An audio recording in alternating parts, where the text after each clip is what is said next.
ഇങ്ങനെ അഴിമതിക്കാരനായിട്ടുള്ള ഒരു മുഖ്യമന്ത്രി, ആ മുഖ്യമന്ത്രി തുടരുന്നത് ഇന്ത്യയിലെ കമ്മ്യൂണിസ്റ്റ് പ്രസ്ഥാനത്തിന് നാണക്കേടാണെന്ന് പറയാൻ ഒരാളെങ്കിലും സന്നദ്ധനാകുമോ എന്നാണ് കേരളത്തിലെയും ഇന്ത്യയിലെയും ജനങ്ങളും നോക്കുന്നത്.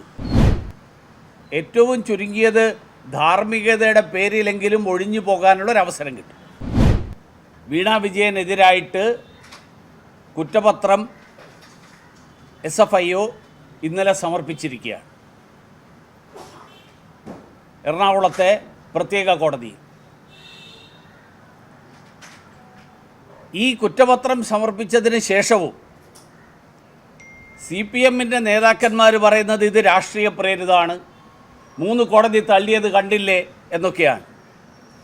ഒരുപക്ഷേ കേരള ഹൈക്കോടതിയിൽ KSIDCയും ബാംഗ്ലൂർ ഹൈക്കോടതിയിൽ വീണ വിജയൻ്റെ കമ്പനിയും ഡൽഹി ഹൈക്കോടതിയിൽ CMRLും നൽകിയ കേസുകൾ, ഈ അന്വേഷണം തടയണമെന്നാവശ്യപ്പെട്ട ഹർജികൾ, ആ ഹർജികൾ തള്ളിക്കളഞ്ഞു എന്ന് CPM നേതാക്കന്മാർ അറിയാത്തത് കൊണ്ടാണോ ഈ 3 കോടതിയുടെ പേര് പറഞ്ഞിട്ട് ജനങ്ങളെ തെറ്റിദ്ധരിപ്പിക്കാൻ ശ്രമിക്കുന്നത്?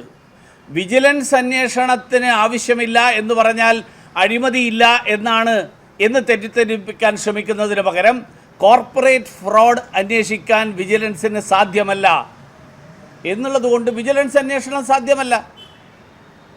പിന്നെ വിജിലൻസ് അന്വേഷണത്തിന് വേണ്ടിയിട്ട് ഹർജി കൊടുത്ത ഈ സഹകരണാത്മക പ്രതിപക്ഷം, കോൺഗ്രസിൻ്റെ ആ സഹകരണാത്മക പ്രതിപക്ഷം വിജിലൻസ് കോടതിയിൽ പോയി കോർപ്പറേറ്റ് ഫ്രോഡിൻ്റെ പേരിൽ കേസ് കൊടുത്ത ആളുകൾ ഇവർ തമ്മിലുള്ള ധാരണയുടെ അടിസ്ഥാനത്തിലാണ് കൊടുത്തത് എന്ന് സാമാന്യ ബുദ്ധിയുള്ള ആളുകൾക്ക് മനസ്സിലാവും. അതുകൊണ്ട് മധുരയിൽ പാർട്ടി കോൺഗ്രസ് നടക്കുകയാണെന്നാണ് പത്രങ്ങളിലൂടെ മനസ്സിലാക്കുന്നത്. അവിടെ നട്ടലുള്ള ആരെങ്കിലും ഉണ്ടെങ്കിൽ ഇങ്ങനെ അഴിമതിക്കാരനായിട്ടുള്ള ഒരു മുഖ്യമന്ത്രി, ആ മുഖ്യമന്ത്രി തുടരുന്നത് ഇന്ത്യയിലെ കമ്മ്യൂണിസ്റ്റ് പ്രസ്ഥാനത്തിന് നാണക്കേടാണെന്ന് പറയാൻ ഒരാളെങ്കിലും സന്നദ്ധനാകുമോ എന്നാണ് കേരളത്തിലെയും ഇന്ത്യയിലെയും ജനങ്ങളും നോക്കുന്നത്. കാരണം അതിനുള്ള നട്ടലുണ്ടാകുമെന്ന് പ്രതീക്ഷയില്ല. കാരണം ആകെ ഒരു തരി ബാക്കിയുള്ളതാണ്. ആ തരിയും കൂടി കെട്ടുകഴിഞ്ഞാൽ പിന്നെ ഇന്ത്യയിലെ കമ്മ്യൂണിസ്റ്റ് പ്രസ്ഥാനം അവസാനിക്കും. അതുകൊണ്ട് പക്ഷേ മകൾ ജയിലിലേക്ക് പോകുമ്പോൾ അച്ഛൻ മുഖ്യമന്ത്രി കസേരയിൽ ഇരിക്കുന്ന സാഹചര്യം മാത്രമല്ല, അച്ഛൻ്റെ ഭരണത്തിൽ ആ ഭരണത്തിന് ഉടമസ്ഥതയിലുള്ള സ്ഥാപനമാണ് ഈ അഴിമതി കാണിച്ചിരിക്കുന്നത്. KSIDCക്ക് 13% ഓഹരി CMRLലുണ്ട്. ആ കമ്പനിയാണ് ഈ മാസപ്പടി കൊടുത്തിരിക്കുന്നത്. അപ്പോൾ അങ്ങനെ അഴിമതി വളരെ വ്യക്തമായിട്ടുള്ള സാഹചര്യത്തിൽ മുഖ്യമന്ത്രി ഇനിയും കസേരയിൽ അള്ളിപ്പിടിച്ചിരിക്കുന്നത് അദ്ദേഹത്തിൻ്റെ പാർട്ടിയുടെയും ലക്ഷ്യം ജനങ്ങളുടെ താല്പര്യം സംരക്ഷിക്കലല്ല, പകരം പിണറായി വിജയൻ്റെ താല്പര്യം സംരക്ഷിക്കൽ മാത്രമാണ് എന്ന് ജനങ്ങൾ തിരിച്ചറിയും. പിന്നെ AK ബാലനും ഇവരൊക്കെ രാഷ്ട്രീയ ആക്രമണമാണ്, ഗൂഢാലോചനയാണെന്നൊക്കെ പറയുന്നത് അത് പിണറായിയെ ട്രോളുകയാണ് എന്നെങ്കിലും തിരിച്ചറിയാൻ സാമാന്യ ബുദ്ധിയുള്ള മാർക്സിസ്റ്റുകാർക്കൊക്കെ അറിയാം.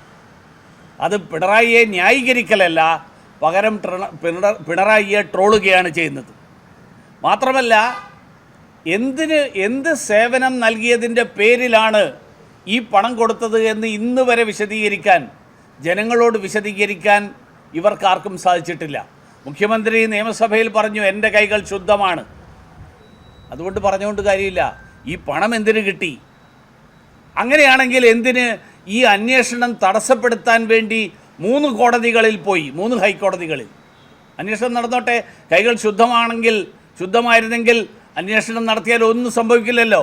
പകരം 3 ഹൈക്കോടതികളിൽ പോയി കേസ് തടസ്സപ്പെടുത്താൻ ശ്രമിച്ചിട്ടും പരാജയപ്പെട്ടതിന് ശേഷം ഇപ്പോൾ ഇത് രാഷ്ട്രീയ പ്രേരിതമാണ് എന്ന് പറഞ്ഞാൽ അതൊക്കെ തിരിച്ചറിയാൻ ജനങ്ങൾക്ക് ശേഷിയുണ്ട്. അതുകൊണ്ട് പിണറായി വിജയൻ ഇനിയും ഈ കസേരയിൽ അള്ളിപ്പിടിച്ചിരിക്കരുത്. അങ്ങനെ അള്ളിപ്പിടിച്ചിരുന്നു കഴിഞ്ഞാൽ ജനങ്ങൾ പിടിച്ചു പുറത്താക്കുന്ന സാഹചര്യമുണ്ടാകും. ആ സാഹചര്യമാണ് വരാൻ പോകുന്നത്. അതിന് മുൻപേ ഒഴിയുന്നത് ഏറ്റവും ചുരുങ്ങിയത് ധാർമ്മികതയുടെ പേരിലെങ്കിലും ഒഴിഞ്ഞു പോകാനുള്ളൊരവസരം കിട്ടും.